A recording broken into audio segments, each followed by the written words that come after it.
Brown 45. Brown 45. Hot, hot, hot, hot, hot, hot. You are listening to Any Given Sunday, Australia.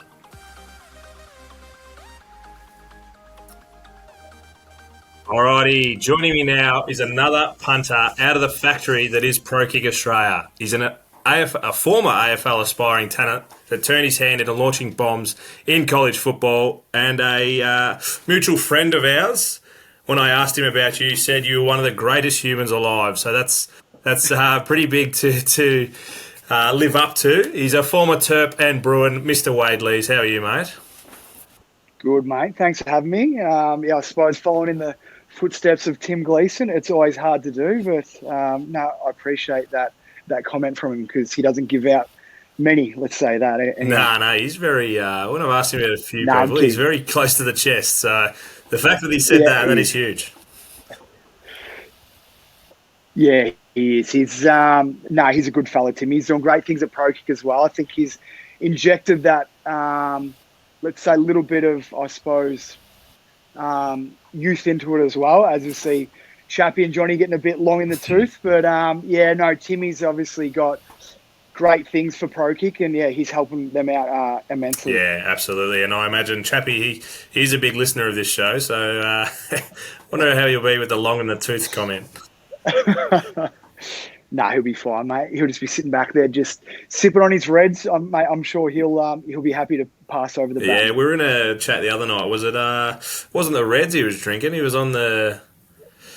Oh, I can't remember what he was drinking. Maybe some whiskey or something like that during the draft the other night. Oh, the draft. I know. He was. I actually stiffed him on that one as well because I got the number 1 overall pick, and Timmy sent me a little message saying that he wants McCaffrey at number 3. So I was actually going to take Jefferson, but I thought, nah, stuff it. I'm going to take McCaffrey at number 1 because he wanted it. So I was number 2, so I was happy to take Jefferson, mate. So I appreciate that. Timmy's coming through with the goods again. How good's this? Brilliant. I appreciate it, mate. It has been a long time coming with life and everything getting in the way. But the two boys that are normally on with me have life in the way at the moment, so you're stuck with me, and they always give me a bit of shit about this first question, but I just like to kind of get in the mindset of who you are and the kind of guy we're talking to, and so 3 people that you'd have, dead or alive, at a dinner party, mate. It's been too few and far in between drinks, so people I've probably been at the dinner party with, but I'd probably say 4. It would be Jack Sheldon, Tom Sheldon, the 2 Sheldon brothers. One went to UNC, the other one at Central Michigan, and then the old John Smith, the Prokick legend, and Tim Gleeson. So whenever we're around a dinner table, it's always good fun. So the night tends to go well. Yeah, how does Johnny go keeping up with all you young bucks though? I've got a good story about Johnny. We were when I first went over to America, I was trialing a few colleges, and one of the first colleges was in Utah, so Salt Lake, and we're going through as a crew, as I usually do once a year, and who was there at the time? Tommy Hackett was there, and Mitch was just about to take over him. And we went out on the frost that night, and we might have had a few too many, and Johnny and I were going top to tail, and I ended up coming home shit-faced at about 3 a.m, and Johnny was already in bed, and I couldn't remember anything, and ended up coming back and ended up spooning him and he ended up waking up and trying to push me out of the bed. He couldn't roll me out, so he ended up jumping out the bed, and I think jumping in with Tommy Hackett. So yeah, no, he's good, Joel Johnny. He runs a mark. Awesome. So. A lot of stories about Johnny staying up till 2-3 in the morning messaging all the colleges. So a genuine legend when it comes to that side of thing. Absolutely. You mentioned, well, you haven't mentioned, but Melbourne born. Whereabouts did you grow up and born and raised? Yeah, so I wouldn't say country, but I was born up, I grew up around Mount Evelyn area, so the Yarra Valley. So I grew up there up until I was about 16. So I played junior footy out there at Mount Evelyn, the Rovers. So, and then moved out towards, I wouldn't say Bayside, but I suppose Frankston area. So Skye, Seaford area. And then now residing Bayside, so in Bentley area. So shopped around a little bit here and there, but so gone from, I suppose what you'd call it, the east to, I suppose, the south, and then just checking out all the Bayside. areas, mate. Just checking the sites along the way. That's it. Yeah, that's and it. you mentioned that you grew up playing football. Was it only football? Was there any other sports? Was it cricket or anything else? Yeah, played a little bit of cricket up until I was about 16. And played a little bit of basketball up until I was about 14. So I played rep ball out at Dandenong Rangers. But yeah, footy sort of took over, I think, under 14s and just sort of flourished from there. So, and what kind of player were you when you were playing? Wasn't the most talented, so let's say that. Still not, but suppose I'd say probably hard worker. So just used to play across the back flank, used to like the uncontested possession. So not going near my man, walking up to him at the start of the game, shaking his hand and saying, "I'll see you at the end of the game." So just that type of player. I read a few articles saying that you were a half-decent player. So is it this you being, just too generous about yourself, or...? No, I was all right. I suppose I was okay, but I wasn't the most talented player. So everything I got was what I had to work for. So, were you the typical Aussie kid, AFL being the dream, or were you not quite that? No, definitely. So sort of went through my juniors, ended up playing at East Burwood in under 18s, trying to get on the TAC Cup list.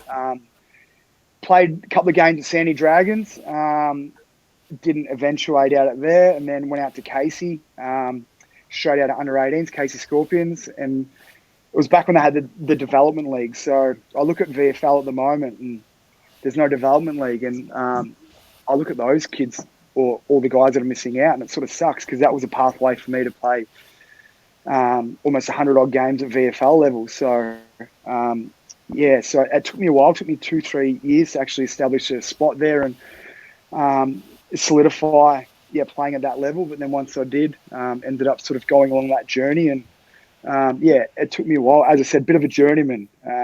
Hard work is obviously what got me there, but it wasn't off my talent. I feel like hard work has progressed to get you everywhere you've been, especially over to the States, which all the guys I've spoken to, it definitely takes hard work.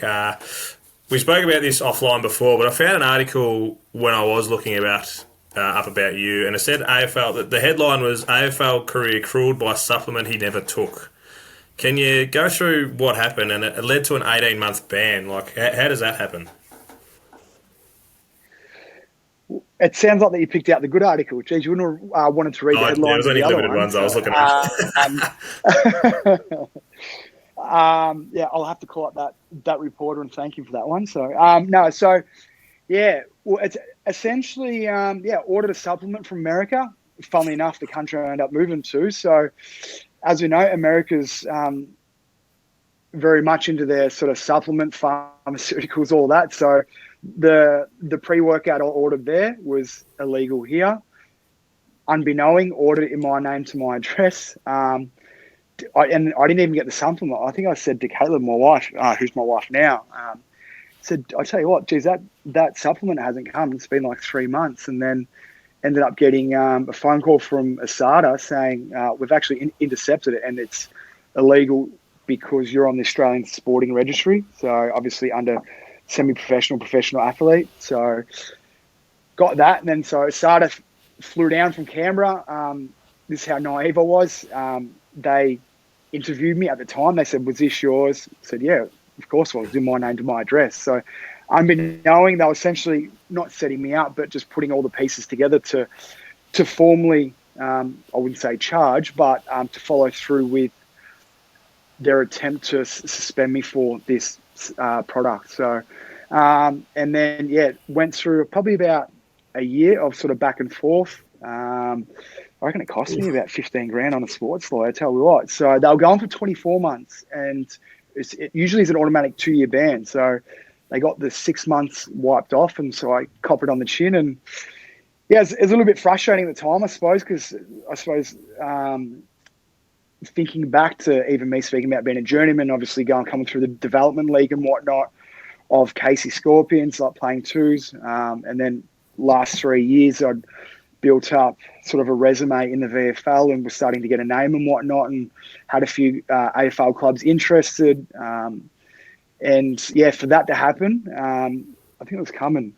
Like 6th in the listing halfway through the year, or like 5th in the listing. So I was playing some good footy, which is obviously the VFL League Best and Fairest, and then to get that letter to wipe me out. As they say, you do the crime, you do the time. Yeah. But I actually never did the crime, so which is pretty frustrating. Never even got the product. So after they ended up rubbing me out for 18 months, I said, well, can you at least give me the shit so I can have it? Which actually never come. So we'll hit them up for. I'm sure it probably cost $100. Come on, boys, give me your money back. Yeah, no, that's it. Oh, 100 US as bastards well, out. so it's probably like 100. It's probably worth more now than it was back then too. Like, jeez. A tough situation, especially like you said.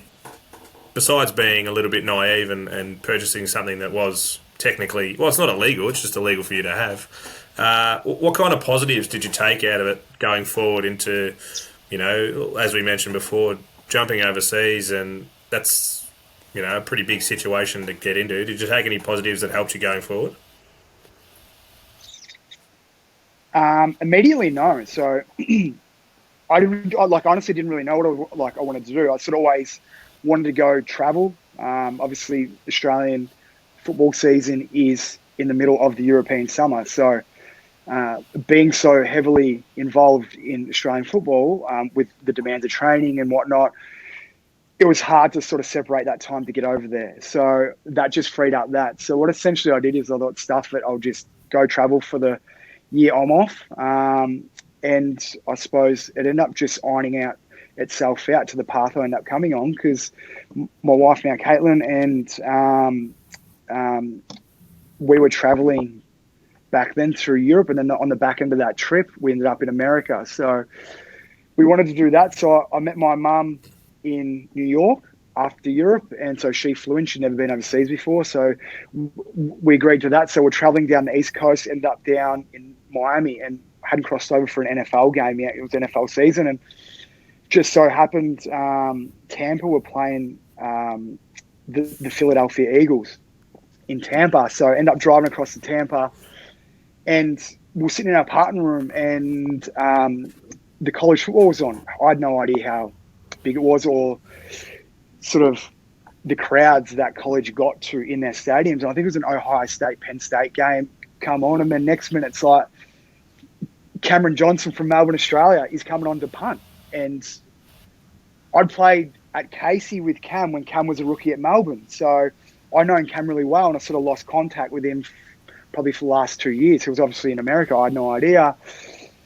Anyway, so I shot Cam a message just on Facebook, and I was like, man, like, that's awesome. What are you doing? This and that. And so I hit him up, and he passed on Chappie's details. And unbeknown also, so that Philadelphia Eagles game that I went to watch, Chip Kelly was coaching, who ended up being my coach at UCLA. So it was pretty cool just how everything ended up aligning it. And I actually told him that story, so he had a good chuckle about that. But after that trip to America, I come back, reach out to Chappie, and then the ball started rolling. You've taken my next question perfectly, which is that the catalyst for the punting, and how did you get onto Prokick? So when you got back, did you have a go again at AFL, or was it from then on, now, look, I'm going to try and give this a crack?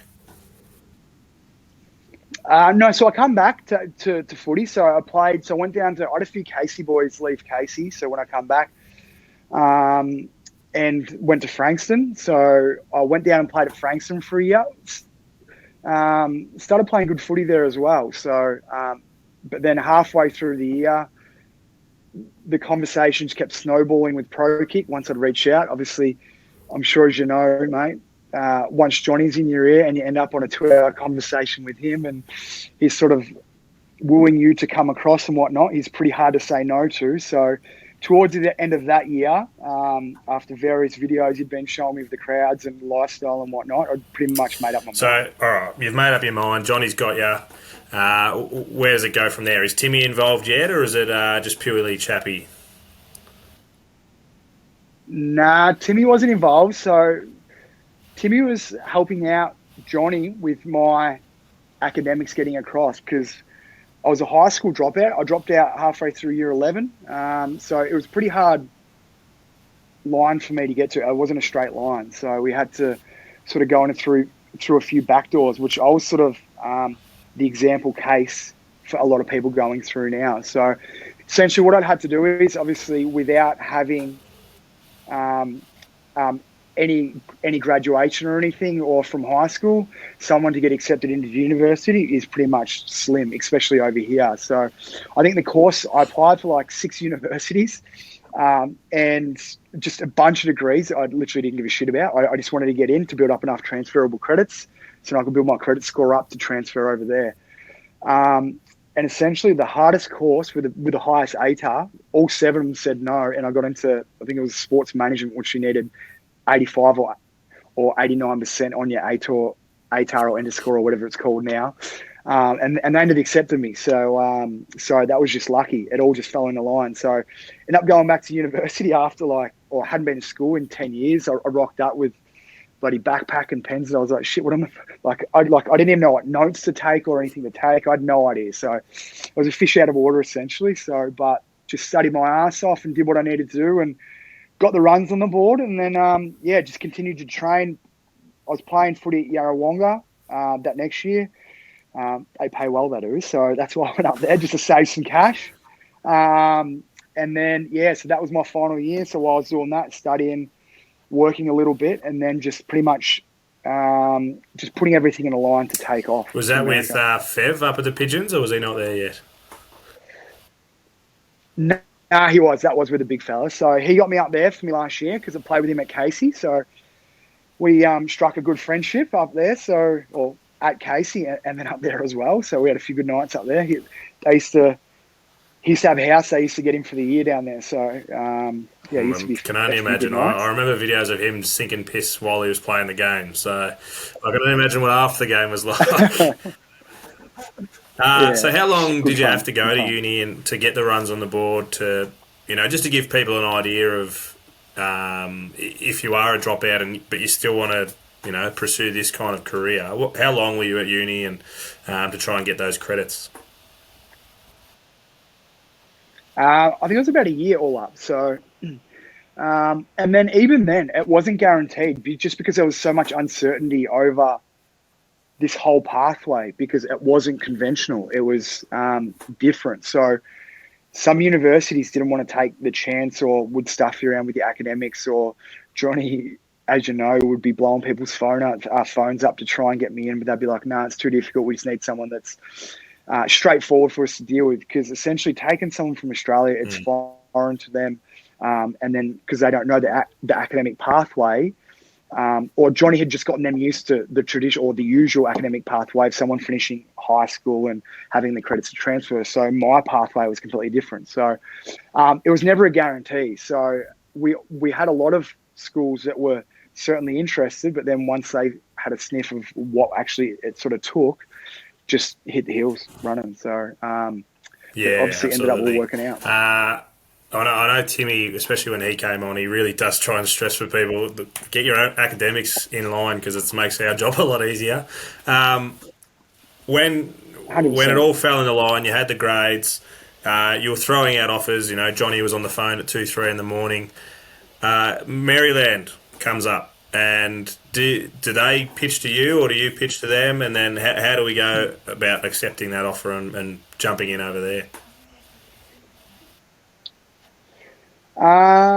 So there was a few schools. So was originally pretty much committed to Michigan at the start. So Blake O'Neill was there, and then Jim Harbaugh fired John Baxter, their special teams coach. So I'd committed there and everything was in line. Then John Baxter knew that his end was running, and then Jimmy Harbaugh was like, no, just want a conventional American punter. So that fell through. Then we went on a Prokick trip mid-year, and then Johnny had set some stuff up for me. So we went out to Georgia. I had a kid out there. Dude, that's a funny Got story. Time, I shit the bed in that camp. So essentially, I didn't do well. So Johnny bought this famous T-shirt. It was a Hawaii T-shirt, and Johnny's on the side. So it wasn't Kirby Smart, or was it? I can't remember. So like the head coach, whoever was there at the time, there was a bunch of punters snapping, and Johnny's just staring at me from the side, just with these piercing eyes. So I felt more pressure from Johnny staring at me than anyone else out there. And Johnny's like, Johnny, what's that shit shirt you're wearing? And he's like, oh, this is me Scott Harding shirt. Apparently he wore it to when Scott Harding was at Hawaii, and it got him a scholarship. So he goes, this is my good luck T-shirt. Anyway, so I went out there, pretty much shit the bed, didn't go to plan. Like, had these shitty V1 vapor, Nike vapor balls. I couldn't hit it to save myself. It was just, I put one in the bloody trash can, like 20 yards shanked. And the coach goes, oh, geez, that was good accuracy, like taking the piss. Anyway, so come off. Anyway, I look up. Anyway, as I'm walking off the field, Johnny's fuming. He's just pacing up and down the field. On the way out, Johnny fills his bag up with Georgia balls. He goes, fuck it, we've got to take something from here. On the way out, anyway, so we're walking to the car park. Johnny rips the bloody Hawaii shirt off, rips it up, and then throws it into someone's front lawn. He goes, well, that was useless, wasn't it? So we hit the car, didn't speak to each other for the whole trip home. But no, the next day we're fine. So I ended up going to Georgia, and then and then that night, I went back to the room. I was pretty harsh on myself. And then a few of the boys were going out to Top Golf. I don't know if they want me saying this, but too bad. I'll throw them under the bus here. And then a few of the boys are going to Top Golf, like Jake Eakwood, Tommy Hackett, Johnny and that. I think Mitch Wisnowski. And I stayed home because I was pissed off myself. I'm competitive, and I had a workout at Clemson the next day. So anyway, so they went out, and Johnny goes, yeah, I'll be back. So we were leaving at 5 or 6 a.m. Anyway, so I've gone to sleep, come back. So I've gone to sleep, and then they were meant to be staying in my hotel room. And I woke up at 1, they weren't back. So I went back to sleep, woke up at 3, they weren't back. Woke up at 4:30, they still weren't back. Anyway, they all roll in at bloody 5:30 in the morning. Asked them where they'd been. They couldn't explain. Anyway, so I had to chuck them all in the car, straight from there, straight to the workout. Johnny and Jake had passed out in the back of the car. And then rocked up to this workout and ended up crushing it. So it ended up working out well. So, but it was a long few days for Johnny for sure. And he lost a good shirt, so... Yeah, he did. Oh, it wasn't good. It was good for Scott Harding, I'm sure. Yeah, actually, that does... so, how do we get on... You said that was at Clemson, was it? Or was that at Maryland? Yes. Yeah, sorry, mate. I No, just track there. But yeah, so that was obviously Clemson. So I went and spoke to Clemson then. So they had a punter there. Obviously, Dubbo Sweeney wanted to stick with the American pipeline. Danny Pearman, the special teams coach, wanted to dabble into the Australian pipeline, but no, it didn't end up eventuating.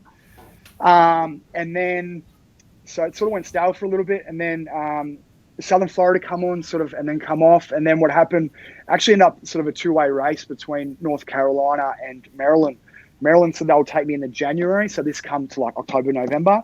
And then North Carolina said they couldn't open up the scholarship until the June, July. So we said we're better off with the scholarship we've got than the one that we're promised. So Coach DJ Durkin, he was at Michigan as well. So that's how that all sort of fell into place, because he was a defensive coordinator at Michigan when I was committed to them. And then he got the job at Maryland. And then when he come across, John Baxter said, hey, take this guy. He's pretty good. So then Coach Durkin ended up reaching out to me ended up committing to there. Beautiful. To University of Maryland. How was it? So your decision's all made. You're diving headfirst into, moving overseas, over to the States. How did you find it, committing to go over there for 2, 3, 4, 5 years, however long it was going to be? No, that was fine. Like, I've travelled a fair bit in my life, so I had no hesitations as well. So, took my wife over there with me, so she sacrificed a lot, which is pretty cool. So, big shout out to her. So she sacrificed a lot to come over. So I was very grateful with that and shared that experience. So I took essentially a part of home with me, which was cool. So it definitely made the transition a lot easier. And then therefore I always had that sense of security. Otherwise, a lot of these other guys sort of going home from 20 years old with no sort of support family, whereas I was older as well. I think I was like 26. So had that sense of, I wouldn't say maturity because I'm still not mature, but sense of, I suppose, life experience. That's another one. You're just leading me straight into my questions perfectly. I saw a comment in an article that you were a part of saying if you had $1 for everyone who mentioned your age, you'd be rich. So I'm going to go down that path and just say, how was it being the older guy, either on the team or in the classroom, just adjusting to that college life? And I'll give you $1 as well. No, mate, to be honest, it was fine. It's like, as I said, I act pretty young, so I'd actually had a few senior Packers fan, Darnell Savage. He was a teammate of mine, so I remember we were sitting in the trainers' room once, and one of the boys come in and was like, "Oh shit, wait, I forgot how old you are." And then Darnell was like, "Shit, man, you really are old, aren't you? How old are you?" And I was like, 27, 28. And like, "Man, you're like as old as my dad." And I always started giving me shit and stuff. But no, it was quite cool because obviously they would forget how much older I was. So obviously I blended in well with that. But for me as well, or just for like most Australians, it's normal because essentially in Australian football, you're playing senior footy when you're 16, 17, 18. So you're used to playing with 30, 35-year-olds anyway, like mature age bodies. So for me, it was fine. For them, it was lucky they got an immature 28-year-old. Perfectly worked out. You spent 3 years at the Terps. How was it, after all this trouble at home, working out, getting drunk and driving people to Clemson at 4 a.m, walking out for your first game and that first punt? I think it was Howard University. Was that your first? It was Howard, yep. I vividly remember that. I remember not getting any sleep the night before. So, and I've never really been nervous over anything, but just, I suppose that first game for sure. It was. I suppose, looking back, and even in that moment of when I did get suspended, you think, what can possibly good come out of this? And then I say this to people now that I try and convince to go to America.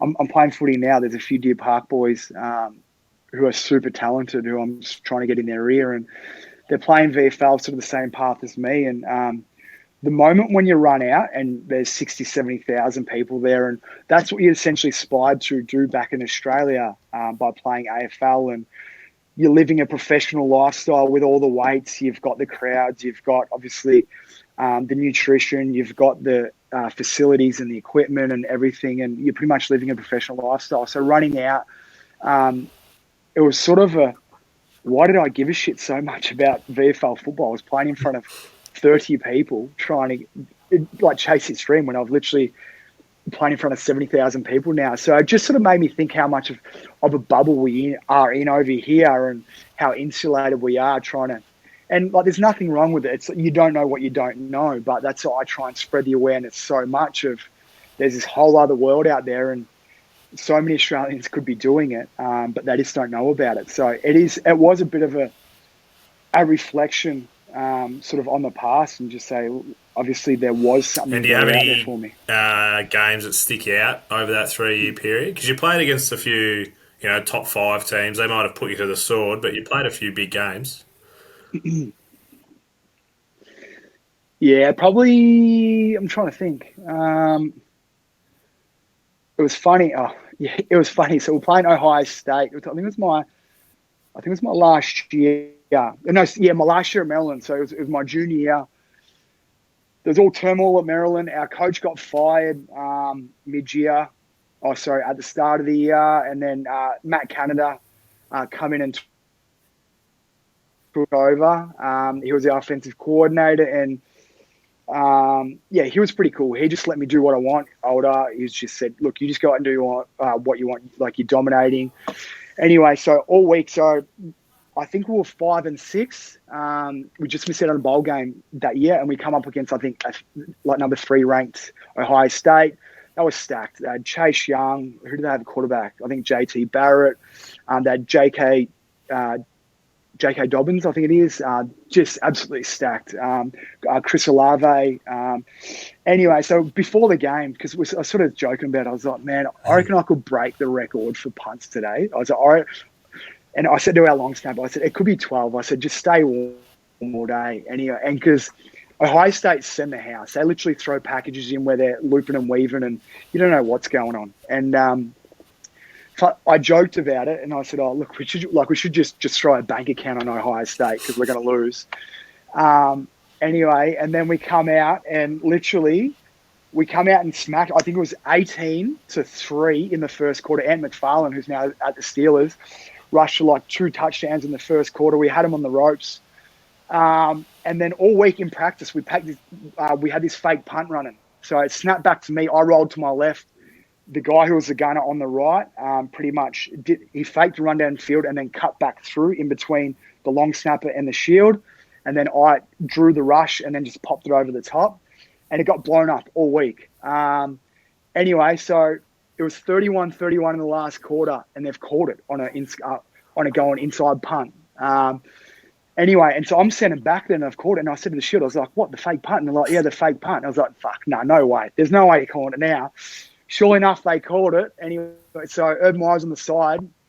They sent the house after me, as they do. Just worked out perfectly. A big window opened up, popped it over to Tavon Jacobs. He rushed for the first down.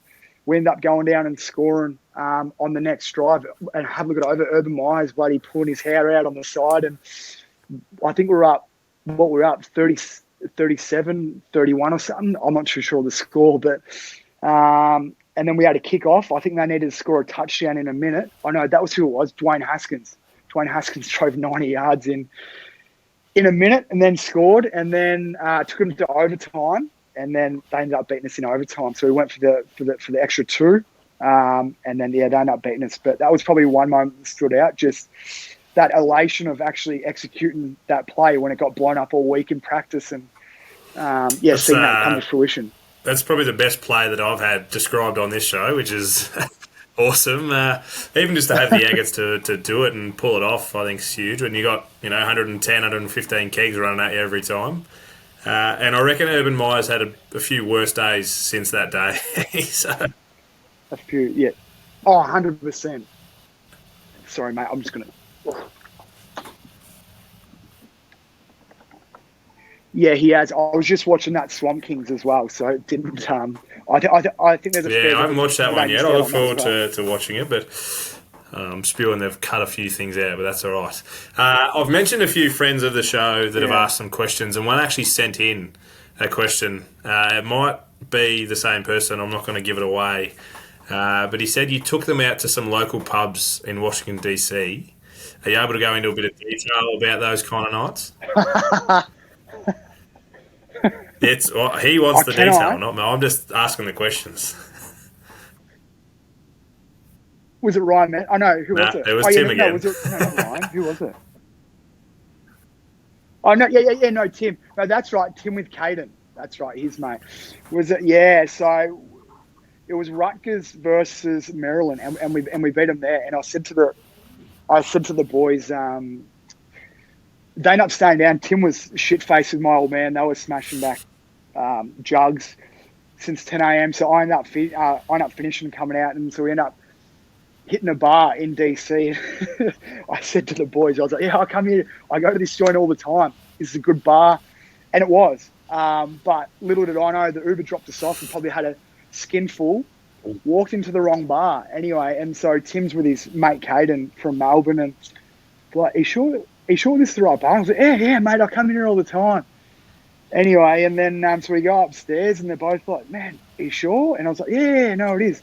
Anyway, so then we get to the top rooftop and looking around, and I was like, fuck, sorry, boys, it's the wrong bar. Ended up being the gay bar across the road. There's a big rainbow flying from the top. I was like, that's the bar over there. So anyway, Tim would have had a great night there, I'm sure.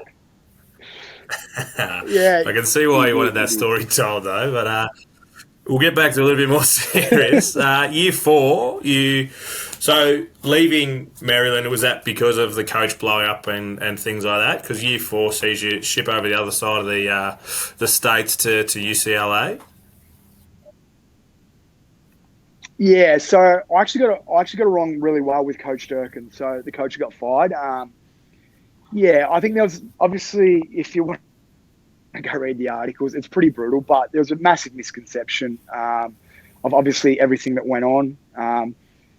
Essentially, he's just trying to strive for excellence and perfection. Some people in life don't like tough love, and unfortunately, the way society is going, everyone just wants to be cuddled and looked after. And yeah, so the way his coaching style and the way he come in, and people didn't want to strive for that excellence and put in that work and obviously earn that respect. And they end up getting moved on, which then created friction and whatnot amongst the playing group. And yeah, so that created divide and whatnot. And tragically, one of our teammates ended up passing away, which then I feel the result of that was used in the way that he was coaching. And then everything snowballed from that. And a bad narrative was painted in his behalf, which is bullshit. Anyway, but yeah, so after that, after he ended up leaving, essentially I had a year left, and Caitlin was over the cold. So it was either go home or let's look for somewhere on the West Coast. So essentially they had Mike Loxley coming in, and he had his crew coming in. I'd already graduated my master's, so I'd done an undergraduate and a master's from there, just finished my master's in business. So I still had another year. I wasn't going to start another master's there. So reached out. I put my name in the portal, and Alabama and UCLA come on strong. Alabama was going to fly me out for their spring game, and then they had a punter who was on scholarship already. He wasn't performing. I think his name's Skylar DeLong. So, and then he actually ended up playing really well in his spring game, and then so they're like, no, we'll keep him. And then they sort of come back hot again, and then UCLA were just hot the whole time. Said, look, if you want to tee out, we'll take you out. So I just said, look, same sort of decision. I'm better off with a team that wants me than the one that's sort of half in, half out. So, which wasn't a bad option, to say the least. So obviously couldn't get to USC because Benny Griffiths was there, which is fine. I would have preferred Westwood over It's South just as warm Central there anyway. So It doesn't matter which ended up side of the going there. state you're on. No, that's right. I don't have to lock my tyres up or my hubs Yeah, up. they probably have to lock them up Beverly from Hills, you, so. I imagine. I do have to actually. Well, I have travelled to America once and did walk away with one shirt, so I better put that back on. But yes, I am. I'll have to bring you one back. Oh, mate. absolutely. Next time I'm over there, I'll have to bring you one back. Love Yes, it. I did notice that. I'm As soon as I saw it, I went, well, I've got to remember to get that shirt out I was wearing. How was the time in LA for that one season? No, awesome. I suppose the differences between the two conferences, Big Ten's awesome. It's like you've got the culture, you've got the crowds.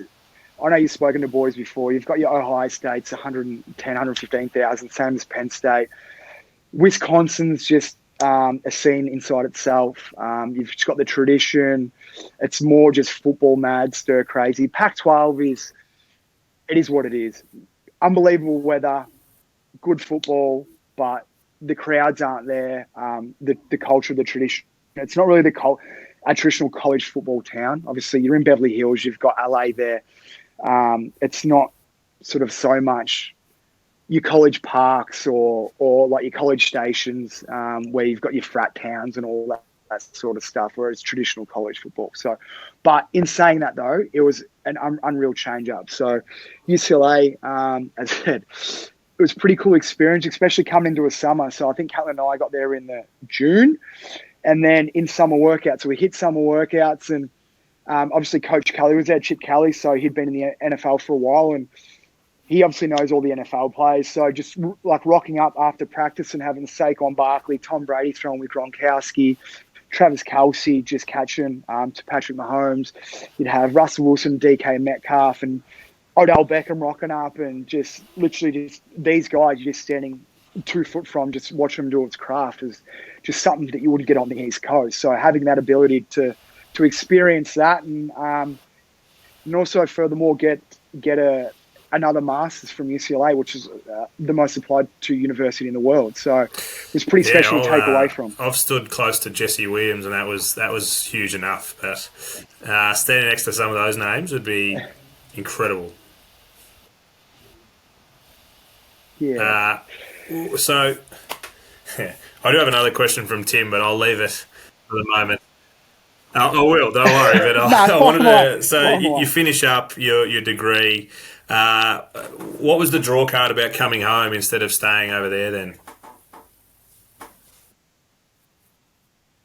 I think it was more.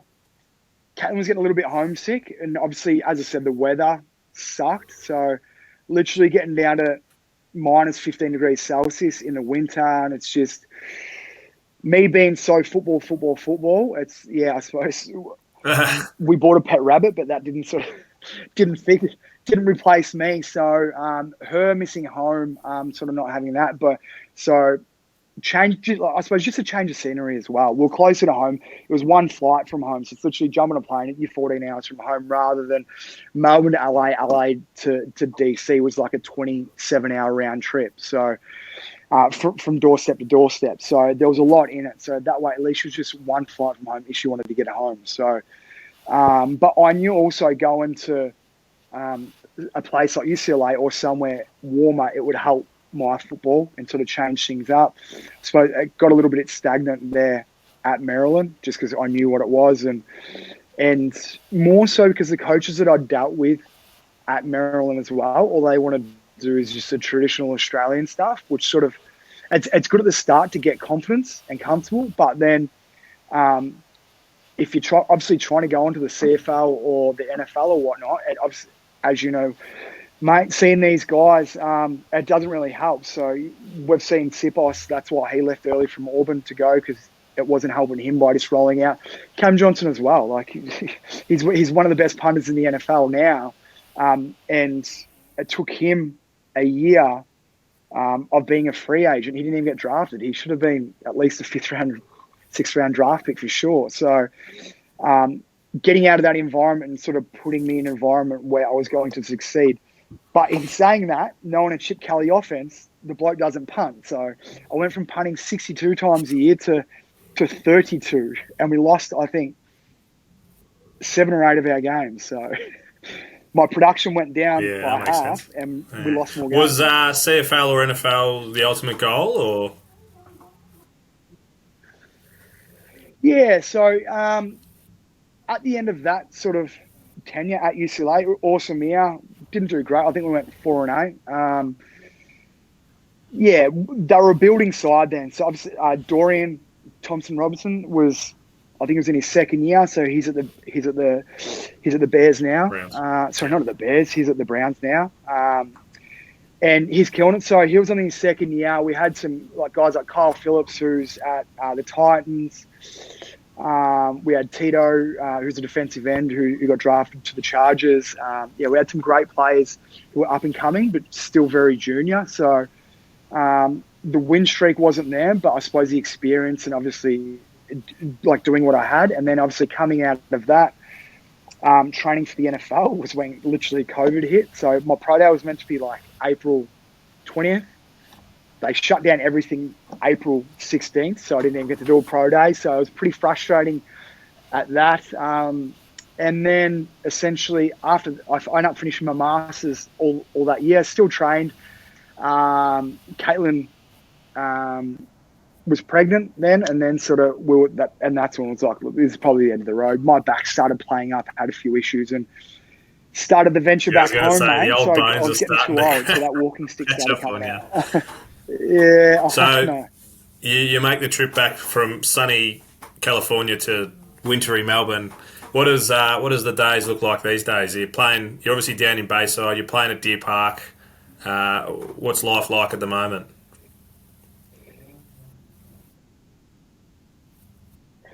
Yeah. So just randomly come back and didn't know what to do. So, as I just mentioned, Caitlin was pregnant, didn't have a job.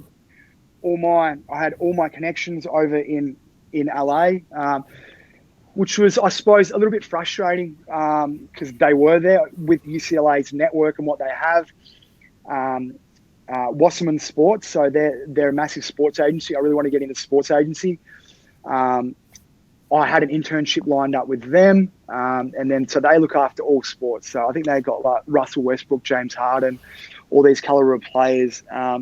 And I had an internship lined up with them. Obviously, COVID hit and they went out of office and whatnot as well. So I'd literally had meetings with Neil Moritz, who was a director of like 21 Jump Street. He did Sonic the Hedgehog. So it's gone all these premieres where like Jim Carrey was, and Mark Wahlberg did a movie and was at premieres with them through those connections. So going that to good old Bayside, it was a bit of a shit. How cool of life did I really have? But I suppose reflecting on that now, it's just more gratitude that I even got to experience that. So obviously come back here and it was just like a wake-up call. It's like, what am I going to do? Applied for Uber. Like, that's how desperate I was. I had a family sort of that was going to grow. So I applied for Uber, and then I ended up falling into a good mate of mine who I played at Casey Scorpions with, Dave Collins. So he had a civil construction company, and he said, "Do you want to come back work with me, drilling new comms pipe and whatnot into areas that need it?" And I said, "No, I don't want to work with you." Anyway, so he called me up and said, "Mate, why don't you just buy a traffic ute?" And he goes, "And then just service our utes." He goes, "We'll pay you good money till COVID finishes, then try and get back into what you want to do." So I ended up buying one ute, and then I had a girl working along with me as my offsider. And then, we'd just go out, just set up pretty much a safe working environment for the workers while they're drilling. So reduce speed limits, create exclusion zones around the workers so pedestrians aren't working the job sites, all that, and paid well. So essentially started that with no intention of continuing it. Now I'm 2 years later, I've got bloody 17 utes and bloody 40 people. So I tell you what, that's what I was saying. It's hard to manage. People management. It isn't easy. Pays the bills. So that's all that matters. just to say the least. Well, that's it. It's like just crazy, the contrast in lifestyle. So even Caitlin last year and we went back to America, hadn't been back.